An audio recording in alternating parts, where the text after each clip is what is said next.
where children belong. Welcome this part of our worshiping throng.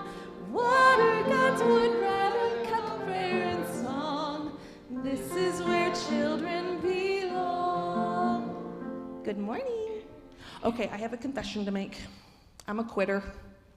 I quit things a lot. I'm a quitter. I don't think I've ever played an entire game of Monopoly. Have you? I mean, who's played an entire, that gets so boring. I'm a quitter. And usually like the first, January 1st, I make it maybe 6 hours, and then I'm eating Oreos. I try to eat better, come my resolution, but I'm just kind of a quitter. Do you quit things? Do you quit like cleaning your room halfway through? Sometimes, yeah. Do you sometimes quit doing your homework because better things come along? No, you're not a quitter? Yeah, okay. I thought some of us are quitters out there. I know there's quitters like me out there. Oh, sometimes way more fun things come along, and I don't want to do the chores I have to do, yuck, or the work I have to do. I'd rather do fun things, wouldn't you? Like, wouldn't you rather play a game, or play outside, or ride your bike? So I'm kind of a quitter. Are you some? Yeah, I think most of us sometimes we're quitters. But in today's scripture story, we hear a story about Jesus. And he's headed to a town. And there's some quitting in the story. He tells the disciples, quit, don't get revenge, don't do it. Or he's trying to go to the city, but it doesn't happen. Things get disrupted. But there's one thing he doesn't quit.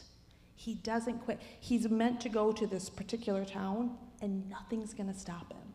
No matter what the distraction, no matter what happens, he's not going to quit. Because he feels that God told him, please go to this town, and nothing's going to stop him. And every one of us, we're here because we felt like we want to experience the love of God and experience the better life that he offers, and then in turn we want to share that good news with other people. And sometimes I kind of want to quit that, because sometimes it's hard. It's hard living a life of love and joy and peace and compassion and justice and all those things. Sometimes it's really hard, and I don't want to do those things. Like, I don't know, grown-ups, sometimes I look around the world around me and I think, what's the point? This is hard. There is yucky stuff happening, and I don't know, maybe we should just give up. Sometimes it's hard. Things are really tough. But we're reminded when we come here on Sunday mornings, I look out at the people out here, and they're here and they're committed and they're not quitting. And I read the stories of Jesus, and I read the scripture stories, and they remind me I can't give up, and I gotta keep pursuing this life of good news.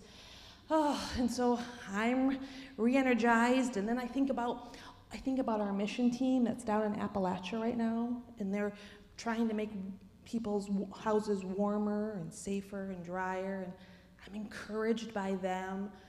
And so I use each and every one of you Reagan, and you Sierra, and you Avery, and all the grown-ups here, I use you as my encouragement to keep going, even when I look around and I think, I want to quit because things are hard. I don't want to live this life of good news because it's hard sometimes.